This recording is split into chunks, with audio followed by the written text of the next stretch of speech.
Hello students, SJ sir here. In this lecture, today we are going to discuss some problems that is based on binomial expansion.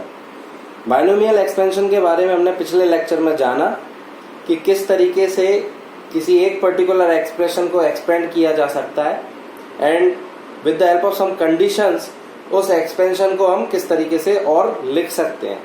तो binomial expansion हमने पढ़ा था for calculation purpose, किस तरीके से हम चीज़ों को इजीली कैलकुलेट कर सकते हैं for the equation solving purpose. तो आज उन्हीं पर्पस को समझने के लिए हम स्टार्ट करेंगे आज का लेक्चर बाइनोमियल बेस्ड क्वेश्चंस पर. तो पहला क्वेश्चन मैं डिस्कस करने जा रहा हूं. First question is evaluate 1001 to the power 1 by 3. 1001 to the power 1 by 3. तो ये क्वेश्चन है. इसको अगर हम बाइनोमियल की मदद से करें तो देखते हैं किस तरीके से करना है. तो सॉल्यूशन डिस्कस करना स्टार्ट कर रहा हूं मैं. अगर हम 1001 की पावर 1 by 3 को किसी और तरीके से लिखना चाहें, जैसा कि हमने बाइनोमियल में देखा था x प्लस ए की पावर n वाला, तो अगर हम यहाँ पर देखें तो इस चीज को लिख सकता हूं 1 प्लस 1000 की पावर 1 by 3 या फिर 1000 प्लस 1 की पावर 1 by 3, एक ही बात है. अब अगर हम बाइनोमियल लगाएं with the help of binomial,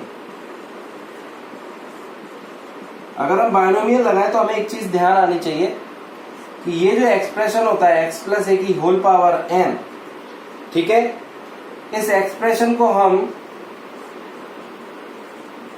ये भी लिख सकते थे और a to the power n 1 plus X by A की पावर n, इस एक्सप्रेशन को हमने ये भी लिख दिया था जिसमें n का मल्टीप्लाई अंदर हो जाता है.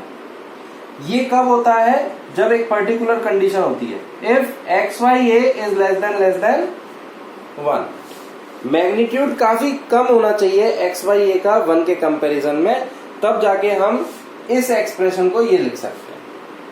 तो अगर हम यहां वाले को इससे कंपेयर करें तो देखो जरा, 1000 plus 1 to the power 1 by 3 को अगर मैं इस फॉर्म में बनाना चाहूं तो किस तरीके से बनाऊंगा? 1000 को बाहर ले लो. 1000 को बाहर लोगे तो पावर कितनी मिलेगी? 1 by 3, और ये मिलेगा 1 प्लस 1 अपॉन 1000 की पावर 1 by 3. तो अगर मैं यहां से इससे कंपेयर करूं इस फॉर्मूले को, तो देखो मेरा a जो है दैट इज 1000, ठीक है. तो ऑन कंपेयर, अगर हम कंपेयर करें ऑन कंपेयर, तो a जो हो गया दैट इज 1000, n हो गया 1 by 3, क्लियर, और x by a जो हम x by a लिख रहे हैं दैट इज 1 अपॉन 1000, ठीक है. और ये चीज काफी कम है 1 से, तो x by a काफी कम है 1 से, तो हम इस चीज को मैं सॉल्व करता हूं. तो मैं पहले तो पूरा एज इट इज लिख देता हूं जिससे कोई कंफ्यूजन ना रहे. और अब मैं इस चीज को with the help of binomial expansion ये फॉर्मूला यूज कर दूंगा इस वाले के लिए, क्योंकि 1 अपॉन 1000 काफी कम है 1 से. तो देखो 1000 का क्यूब रूट कितना हो जाएगा? 10 इंटू ये हो जाएगा 1 प्लस ये 1 by 3 अंदर मल्टीप्लाई, तो 1 by 3 का मल्टीप्लाई किससे? 1 अपॉन 1000, तो ये कितना बन जाएगा? 1 अपॉन 3000. और जब मैं इसको सॉल्व करूंगा तो मिलेगा 10 प्लस 10 अपॉन 3000. और यहां से अगर हम आंसर देखें तो बहुत इजीली मिल सकता है हमें 10.0, that is 1 upon 300. 10 by 3 is 3.33, तो 10.0033, ठीक है. तो ये मिला हमें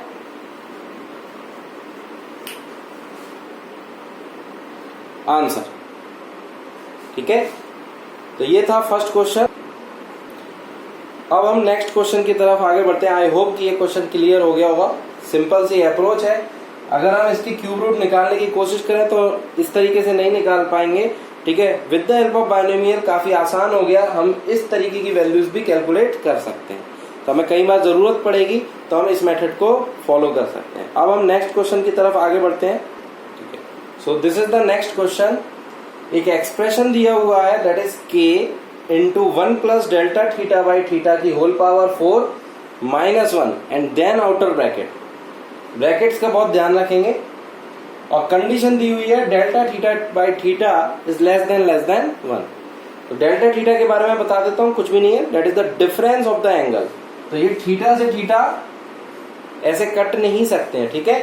तो ये कॉमन डाउट हो सकता है कि किसी ने अगर थीटा से थीटा काट दिया, तो ये पॉसिबल नहीं है क्योंकि डेल्टा थीटा एक अलग ही टर्म है। तो अब हम इसको सिंप्लीफाई करेंगे। तो अगर हमारे पास ये कंडीशन है तो हमें ध्यान आना चाहिए बाइनोमियल एक्सपेंशन, ठीक है। तो मैं सीधे यूज करूंगा इस एक्सप्रेशन के लिए बाइनोमियल एक्सप्रेशन। तो अगर हमारे पास ये चीज है तो इस चीज को हम किस तरीके से लिख सकते हैं, जरा देखो, k इंटू, अगर ये डेल्टा थीटा बाई थीटा, ये delta theta by theta less than 1 दिया है, तो हम यूज कर सकते हैं क्या, बाइनोमियल एक्सपेंशन, जो कि क्या होता है कि अगर 1 प्लस एक्स बाई ए की पावर n और यहाँ a की पावर n, ठीक है। ये हमने किसका एक्सपेंशन लिखा था, x प्लस ए की पावर n का। और फिर से मैं बता देता हूं, इसको हम लिख सकते हैं 1 प्लस एन एक्स बाई ए, यानी जो पावर है वो अंदर मल्टीप्लाई हो जाती है कब, if x by A is less than 1। तो इसी चीज का इस्तेमाल हम यहां करने वाले हैं। तो देखो 1 plus delta theta by theta यानी 1 प्लस एक्स बाई ए, इसकी होल पावर n, यहां पर कितनी है 4। तो n सिर्फ किस में मल्टीप्लाई हुआ है, अंदर। अच्छा, a की पावर n की अगर बात करें तो वो यहाँ क्या है, 1 है। तो हम directly with the help of formula ये जो 4 है इसको कहाँ मल्टीप्लाई कर देंगे, अंदर। तो ये बन जाएगा 4 into delta theta by theta, और साथ में एक -1 है, देन आउटर ब्रैकेट। तो k ये बना अंदर 4 डेल्टा थीटा बाय थीटा। तो आंसर आ गया हमारे पास 4k delta theta by theta. तो इस तरीके से हमने इस एक्सप्रेशन को, जो काफी अजीब सा लग रहा है देखने में, इसको काफी हमने सिंप्लीफाई फॉर्म में लिख लिया with the help of binomial and the condition. चलो अब इसके बाद नेक्स्ट क्वेश्चन की तरफ हम आगे बढ़ रहे हैं। अब सपोज करो मैं नेक्स्ट क्वेश्चन दिया है, सॉल्व 1.056 की पावर 1/3। तो इसको भी हम बाइनोमियल की मदद से इजीली कर सकते हैं। किस तरीके से जरा देखेंगे। 1.056 की पावर 1/3 को हम लिख सकते हैं 1 प्लस 0.056 और इसकी होल पावर 1/3, एक ही बात है। अब अगर हम यहां से देखें तो साफ साफ दिख रहा है, since 0.056 is less than 1, so we can use binomial expansion, ठीक है। तो यहां से मैं डायरेक्ट बता सकता हूं कि जो 1 प्लस 0.056 की पावर 1/3 है, इसको हम लिख सकते हैं 1 प्लस 1/3। 1/3 कहां चले जाएगा, पावर अंदर आ जाएगी, और मल्टीप्लाई होगा किससे, 0.056। इसको अगर आप सॉल्व करोगे तो ये कटेगा 0.0186, तो ये बन जाएगा 1.018। This is the answer. बहुत ही सिंपल सा क्वेश्चन है, सिर्फ हम बाइनोमियल एक्सपेंशन का यूज कर रहे हैं, वो भी कौन सा वाला, सिंपल सी बात है, a to the power n 1 plus X by A की होल पावर n, इसका एक्सपेंशन यूज कर रहे हैं, that is 1 plus N X by A. ये कब आता है, if x by A is less than 1। तो बार बार हम इसी चीज का इस्तेमाल कर रहे हैं, तो ये चीज आपको ध्यान रखनी है, ये फॉर्मूला आपको ध्यान रखना है। चलो अब हम आगे बढ़ने जा रहे हैं इस लेक्चर में। नाउ ये बेसिक चीजें हमें पता होनी चाहिए बाइनोमियल के बारे में, ठीक है। तो आई होप कि ये क्लियर हो गया होगा। फिजिक्स के बेस पॉइंट ऑफ व्यू से ये फॉर्मूला बहुत इंपॉर्टेंट है, ठीक है। तो ये याद रखना है आपको। देन अब हम नेक्स्ट टॉपिक की तरफ आगे जा रहे हैं, और नेक्स्ट टॉपिक का नाम है trigonometry. Now we will see another topic in the mathematics tool, that is trigonometry. Trigonometry के बारे में बहुत से लोगों ने पहले भी थोड़ा बहुत जाना होगा, ठीक है, क्योंकि मैंने आपको पहले ही बताया था कि इस क्लास में मैं मान के चलूंगा कि किसी को कुछ नहीं पता है, बिल्कुल बेसिक से हमें चीजों को समझना है, और जिनको अगर आता है तो अच्छी बात है, उनका रिवीजन हो जाएगा। लेकिन मैं यहाँ बिल्कुल बेसिक से स्टार्ट करूंगा। और ट्रिग्नोमेट्री जैसा कि ये एक टॉपिक है जिसमें ट्रायंगल्स की साइड और उनके बीच के एंगल के बारे में हम बात करेंगे। तो सबसे पहले हम समझेंगे what do you mean by angle. तो ये हमारी फर्स्ट हेडिंग रहेगी ट्रिग्नोमेट्री के लिए। और एंगल के बारे में मैं बताना चाहूंगा आपको कि this is the amount of revolution of the line with any reference line. कितना कोई लाइन अगर है तो वो किसी रेफरेंस से कितना रिवॉल्व कर चुकी है, वो that is called, that amount is called angle. तो जैसे अगर मान के चलें ये है हमारी कोई रेफरेंस और ये है कोई लाइन, ठीक है, तो ये मैं नाम दे रहा हूं OA। तो ये जो लाइन है ये इस रेफरेंस से कितना अमाउंट रिवॉल्व करके आई है, इतना। तो this angle, this is the symbol जो जनरली यूज होता है एंगल के लिए, इस सिंबल को बोलते हैं थीटा। तो ये जो रिवॉल्यूशन हुआ है जितने अमाउंट का, दैट इज कॉल्ड एंगल। तो यहाँ थीटा हमारा कितना हो गया, एंगल हो गया, ठीक है। अब ये एंटी क्लॉकवाइज भी जा सकता है, ठीक है, तो ये गया है अभी एंटी क्लॉकवाइज। इसी तरीके से अगर हम रेफरेंस लाइन से नीचे की तरफ जाएं, ठीक है, this is O, this is A, तो ये गए हैं हम क्लॉकवाइज। तो जनरली जो कन्वेंशन होता है, कन्वेंशन मतलब अजम्पशन, जनरली एंटी क्लॉकवाइज को लिया जाता है पॉजिटिव। अगर ये 45 डिग्री घूमा है, ठीक है, अभी हम बात कर लेते हैं थोड़ा सा एग्जांपल देके। अगर ये मान लो कुछ अमाउंट घुमा है एंटी क्लॉकवाइज, तो वो जो अमाउंट हम लेंगे, ठीक है, वो लेंगे हम पॉजिटिव में। और अगर ये क्लॉकवाइज घुमा है तो हम लेंगे नेगेटिव। तो अगर ये थीटा एंगल घुमा है तो हम इसको लिखेंगे पॉजिटिव थीटा, और एंटी क्लॉकवाइज में लिखेंगे, वो सॉरी क्लॉकवाइज में लिखेंगे माइनस थीटा। तो this is the basic definition of the angle. और अब हम एंगल्स के बारे में और जानने जाएंगे, दैट इज क्या यूनिट्स होती हैं इसकी, ठीक है, कौन कौन सी यूनिट्स होती हैं उनके बारे में पता होना बहुत जरूरी है, क्योंकि फिजिक्स के पॉइंट ऑफ व्यू से यूनिट्स मैटर्स, ठीक है। तो अब हम नेक्स्ट चीज देख रहे हैं, units of the angle. So next heading है units of the angle and conversion, मतलब एक यूनिट से दूसरी यूनिट में कैसे कन्वर्ट करना है वो भी हम देखने वाले हैं, ठीक है। तो अगर मैं SI यूनिट की बात करूं, SI यूनिट जो बिल्कुल इंटरनेशनल सिस्टम यूनिट होती है जिसमें हमें आंसर देना होता है, that is radian, that is radian, ठीक है। और अगर मैं रेडियन को रिप्रेजेंट करना चाहूं तो देखो ये गया एंगल, और अगर मुझे रेडियन बनाना है तो मैं एक हल्का सा C बना रहा हूं, तो that is radian, symbol C, ठीक है, एंगल के ऊपर। तो that is measured in radian, this is the SI unit, ठीक है। अदर यूनिट्स भी होती हैं, उनके बारे में भी हम जानेंगे। Other units like degrees, degrees को हम नॉट, 0 बना देते हैं थीटा के ऊपर, बहुत छोटा सा, that is symbol of degree. Other unit degree के बाद मिनट्स,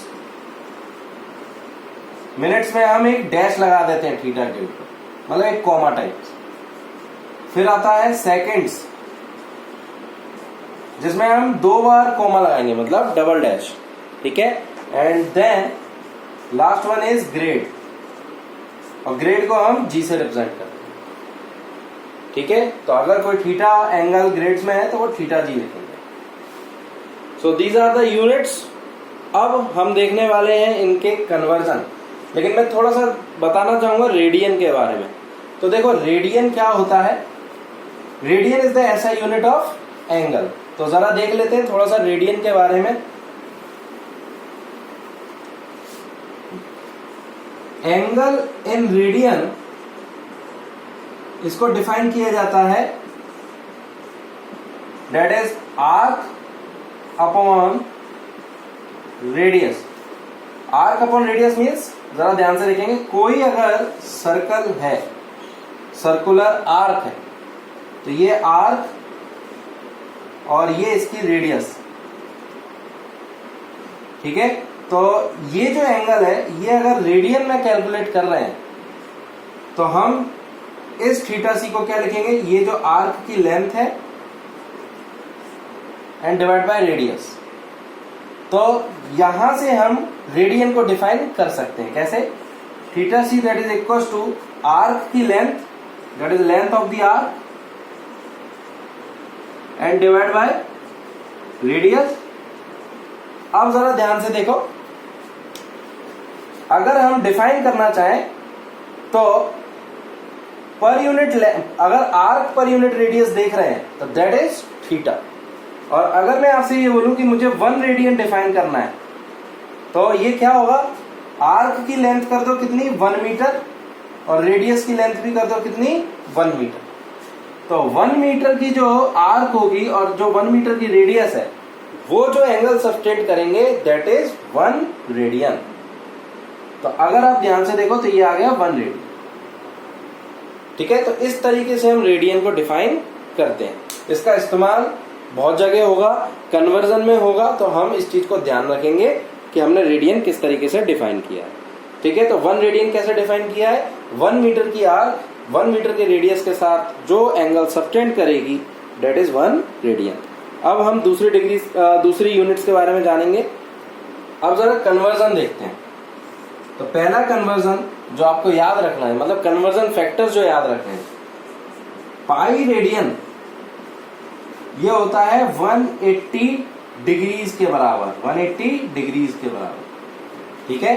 180 डिग्री के बराबर होता है पाई रेडियन, ठीक है।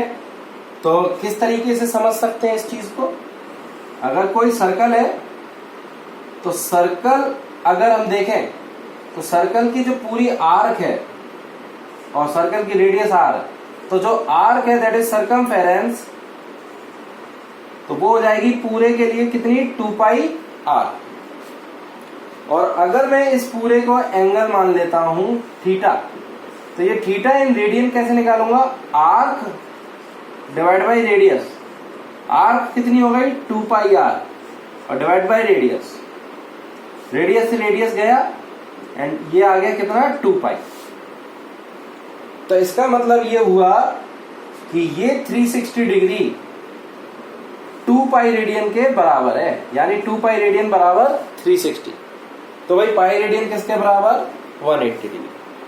तो इस तरीके से आपने एक रेडियन को डिग्रीज में कन्वर्ट कर सकते। सेकंड कन्वर्जन जो आपको याद रखना है that is 1 degree is equal to 60 minutes, ठीक। Third unit 1 minute is equal to 60 seconds. Fourth conversion 1 grade is equal to 100 minutes. I think अगर आपको ये चारों याद हैं तो आप एक यूनिट से दूसरे यूनिट में इजीली कन्वर्ट कर सकते। फिजिक्स के पॉइंट ऑफ व्यू से जो मेन यूनिट्स यूज होंगी that is radian and degree. तो कुछ एग्जांपल्स के थ्रू मैं समझा देता हूं किस तरीके से हमें कन्वर्ट करना है, ठीक है। तो अब हम कुछ एग्जांपल्स लेने वाले हैं on the basis of conversion. तो ये है पहला एग्जांपल, एग्जांपल नंबर 1, 30 डिग्री को रेडियन में कन्वर्ट करना है। तो कैसे करना है, सिंपल सा है, कन्वर्जन फैक्टर याद होना चाहिए। हमें पता है कि 180 degree that is equal to pi radian. तो बताइए 1 डिग्री बराबर कितना हो जाएगा, पाई बाय 180। सो 30 डिग्री बराबर अगर देखें तो 30 डिग्री बराबर is equal to 30 into pi by 180 radian. तो ये कितना आ जाएगा, पाई बाय 6 रेडियन। तो आंसर आ गया पाई बाय 6 रेडियन। ठीक, 2 पाई बाय 3 रेडियन को डिग्रीज में कन्वर्ट करना है। कैसे करेंगे, बहुत ही सिंपल सा है, कन्वर्जन फैक्टर याद होना चाहिए। हमें पता है pi radian is equal to 180 degree, तो 1 रेडियन बराबर 180 upon pi. So 2 pi by 3 radian is equal to 2 pi by 3 into 180 upon pi. Pi से पाई गया, ये गया 3 इंटू 60, तो ये बना 120 डिग्री। इस तरीके से हम यूनिट्स में कन्वर्ट कर सकते हैं एक दूसरे में। ठीक है, अब हम कुछ नेक्स्ट चीज देखने वाले हैं जो काफी इंपॉर्टेंट है, दैट इज क्वाड्रेंट्स। तो क्वाड्रेंट्स क्या होते हैं उसको समझने के लिए अगर हम देखें, मान लो हमारे पास कोई एक पेज है, दिस इज द पेज। इस पेज को मुझे 4 इक्वल स्पेस में डिवाइड करना है, 4 इक्वल स्पेस। तो मैं 2 ऐसी लाइन लूंगा जो एक दूसरे के क्या होंगी, परपेंडिकुलर। इन लाइंस को हम यहां नाम दे रहे हैं एक्सेस। ठीक है, और ये जो पार्ट्स हैं, this is first part, this is second part, this is third and this is fourth. These are called quadrants. तो ये सब चीजें क्या हैं, ये है क्वाड्रेंट्स। क्वाड मतलब 4, तो ये सारे हैं quadrants. This is first quadrant, this is second quadrant, this is third quadrant and this is fourth quadrant. तो अब हम इन क्वाड्रेंट्स के बारे में और भी जानने वाले हैं, लेकिन ये है डेफिनेशन ऑफ द क्वाड्रेंट। ठीक है, पूरे स्पेस को 4 इक्वल पार्ट्स में बांट देना और हर एक पार्ट का जो नाम देंगे दैट इज क्वाड्रेंट। ठीक है, अब हम इन क्वाड्रेंट्स के बारे में और जानते हैं।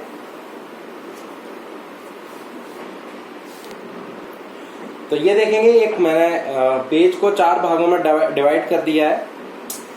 अब अगर हम इन लाइंस के बारे में देखें तो ये लाइंस एक दूसरे पर कितने डिग्री अलाइन है, 90 डिग्री। ठीक है, ये फर्स्ट क्वाड्रेंट है। ठीक है, this is the second quadrant, this is the third quadrant, this is the fourth quadrant. आपको नाम इसी तरीके से याद रखने हैं। ठीक है, क्योंकि एक इंटरनेशनल सिस्टम के थ्रू क्वाड्रेंट्स का नाम दिया गया है, तो आपको हमेशा बताने हैं इसी तरीके से। अगर हम फर्स्ट क्वाड्रेंट की बात करें और फर्स्ट क्वाड्रेंट में अगर कोई लाइन रोटेट कराते हैं, सपोज ये हमारा ओरिजिन हो गया। ओरिजिन का मतलब जहां पर इस एक्सिस और इस एक्सिस की जो वैल्यू है वो मतलब 0 0 है। इसका मतलब ये हुआ कि यहां से आप इस एक्सिस को बनाना स्टार्ट कर रहे हो, इस तरफ भी और इस तरफ भी, और इस एक्सिस को भी आप यहां से बनाना स्टार्ट कर रहे हो यहां से। तो दैट इज कॉल्ड ओरिजिन। ठीक है, तो इस ओरिजिन को हमने ले लिया 0,0। ठीक है, जिसको मैं O से डिफाइन कर देता हूं। तो दिस इज द ओरिजिन, जिसको मैं यहाँ O लिख रहा हूं। अब मैंने एक लाइन बनाई, सपोज OA, और ये एंगल मैंने थीटा ले लिया। तो ये लाइन सिर्फ फर्स्ट क्वाड्रेंट में है, तो थीटा जो हो सकता है फर्स्ट क्वाड्रेंट में वो कहां से कहां तक हो सकता है भाई, ये पूरा वर्टिकल एक्सिस तक बन जाएगा। ये हॉरिजॉन्टल एक्सिस है, ये वर्टिकल एक्सिस। तो थीटा हो सकता है हमारा 0 से 90 डिग्री के बीच में। ठीक है, और अगर हम सेकेंड क्वाड्रेंट में कोई लाइन बनाए तो सेकेंड क्वाड्रेंट कहां से चालू हो रहा है, यहां से और यहां तक, यानी 90 से चालू होगा और 180 डिग्री तक जाएगा। ठीक है, दिस इज 180 डिग्री। तो थीटा सेकेंड क्वाड्रेंट के लिए 90 से चालू होगा और 180 तक जाएगा। सिमिलरली अगर हम थर्ड क्वाड्रेंट की बात करें तो थर्ड क्वाड्रेंट में जो एंगल आया वो 180 से चालू होगा और 270 डिग्री तक जाएगा। This is 90 degree, this is 0 degree जो कि हमने रेफरेंस लिया है, दिस इज आवर रेफरेंस। और ये एंगल कितना हो जाएगा 180 डिग्री, तो दिस इज 270, 90 ऐड करना है। तो ये एंगल कहां से कहां तक जाना चाहिए, ये एंगल जाएगा 180 से 270 के बीच में। सिमिलरली अगर हम फोर्थ क्वाड्रेंट देखें तो फोर्थ क्वाड्रेंट में घूम के हम यहां आ गए, तो फोर्थ क्वाड्रेंट का जो थीटा है वो जाएगा 270 डिग्री से 360 डिग्री के बीच में, क्योंकि घूमने के बाद यहां एंगल कितना बनेगा 360 डिग्री। तो इस तरीके से हम क्वाड्रेंट्स के बारे में जान गए कि हाँ भाई, अगर हमारा एंगल 0 से 90 के बीच में है दैट इज फर्स्ट क्वाड्रेंट, ठीक है, फिर ये, फिर थर्ड, फिर फोर्थ। अगर हम देखें तो इस तरीके से हम राउंड लगाते जाएंगे, ठीक है। तो अगर हम इसके बाद बढ़ाते हैं अपना एंगल, मान लो 360, जो कि एक रिवॉल्यूशन के बाद आ गया था, 360 के बाद अगर हम घुमाएंगे तो 360 और 90 अगर ऐड करो तो फिर से 360 में 90 ऐड करोगे कितना मिलेगा 450। यानी 360 और 450 के बीच में अगर कोई एंगल है तो वो फिर से कहां आ गया, फर्स्ट क्वाड्रेंट, ठीक है। तो हमें इस चीज का ध्यान रखना होगा कि रिवॉल्यूशन कंप्लीट हो गया है या नहीं। अगर रिवॉल्यूशन कंप्लीट हो गया है तो अब जरा देखो ध्यान से, अगर मैं एंगल ले लेता हूं 360 से कुछ ज्यादा, सपोज करो मैंने 390 ले लिया, तो मैं 390 में अगर देखूं तो 360 से 390 कितना ज्यादा है 30 डिग्री। तो इसका मतलब है मैंने एक रिवॉल्यूशन पूरा किया है और दोबारा से मैं कहां आ गया हूं, फर्स्ट क्वाड्रेंट में। तो इस तरीके से आप चेक कर सकते हो कि हमारा जो एंगल है, जो लाइन है, वो किस क्वाड्रेंट में है, ठीक है। तो अभी हम कुछ क्वेश्चंस करेंगे तो और समझ में आएगा, लेकिन ये थोड़ी सी चीजें आपको पता होनी चाहिए, याद होनी चाहिए, ठीक है। अब हम इनके कुछ कन्वेंशंस के बारे में जानेंगे कि ये जो एक्सिस होती है, एक्सिस से कैसे डिस्टेंस मेजर किया जाता है, उनके बारे में हम जानेंगे। तो चलो देखते हैं। हमने एक्सिस बना ली, ठीक है। जनरली ये वाली जो एक्सिस होती है, जो हॉरिजॉन्टल है, इसको हम एक्स एक्सिस नाम देते हैं, और जो वर्टिकल एक्सिस है इसको हम वाई एक्सिस नाम देते हैं। And this is origin. Origin का मतलब क्या होता है, जहां से बनना स्टार्ट होता है। तो ये एक्सिस यहां से बनना स्टार्ट हुई है। तो हम कोऑर्डिनेट्स अगर देखें तो कोऑर्डिनेट्स मेरे हिसाब से सबको पता होगा, ये नंबर लाइंस वगैरह आपने सबने देखी होंगी, ठीक है। तो अगर हम इस तरफ जा रहे हैं तो देखो, इस तरफ जाएंगे तो कौन से की वैल्यू बढ़ेगी, एक्स वाले की। तो अगर मैं इसको 0,0 मान लू, यानी मेरी जो x की वैल्यू है यहाँ पर 0 है और जो y की वैल्यू है वो भी 0 है। इस तरफ जाऊंगा तो x की वैल्यू बढ़ेगी, कितनी, जैसे 1 2 3 4 5 इस तरीके से बढ़ती जाएगी। तो इस तरफ का साइन मुझे लेना है पॉजिटिव, और इस तरफ जाऊंगा तो x माइनस में जाएगा, यानी -1 -2 -3। तो इस तरफ का साइन लूंगा मैं कौन सा, नेगेटिव। तो ये जाएगा -∞ की तरफ और ये जाएगा +∞ की तरफ। इसी तरीके से y एक्सिस में भी अगर हम देखें तो ऊपर की डायरेक्शन को लेनी है पॉजिटिव और नीचे की डायरेक्शन को लेनी है negative. These are the sign conventions for axis, जो कि आपको ध्यान रखना है, जनरल साइन कन्वेंशन, ठीक है। कई बार यूज होगा, अगर आपसे बोल दिया जाए कि बताइए फर्स्ट क्वाड्रेंट में क्या होगा, तो अगर कोई कोऑर्डिनेट है फर्स्ट क्वाड्रेंट में तो उसका कोऑर्डिनेट मान लिया x, y, ठीक है। तो आप जरा देखोगे x भी पॉजिटिव मिलेगा और y भी पॉजिटिव। इसी तरीके से अगर हम सेकंड क्वाड्रेंट में देखें तो इसका जो x होगा वो कैसा होगा, नेगेटिव, और जो y होगा वो कैसा होगा, पॉजिटिव, ठीक है। इस तरीके से आप चेक कर सकते हैं। अगर हम थर्ड क्वाड्रेंट में देखें तो हमारा y भी निगेटिव आ रहा है और x भी निगेटिव, तो दोनों निगेटिव आएंगे, ठीक है। और अगर हम फोर्थ क्वाड्रेंट में देखें, सपोज करो ये x y, तो x कैसा है, पॉजिटिव, और y नीचे की तरफ जा रहे हैं इसलिए नेगेटिव। तो इस तरीके से आप साइन कन्वेंशंस का यूज करो, ठीक है। अब हम इस पूरे के बाद देखने वाले हैं ट्रिग्नोमेट्री के कुछ जनरल रेशोज। रेशोज क्या होते हैं अभी हम डिफाइन करेंगे सारी चीजें, तो अगला देखेंगे हम ट्रिग्नोमेट्रिकल रेशोज।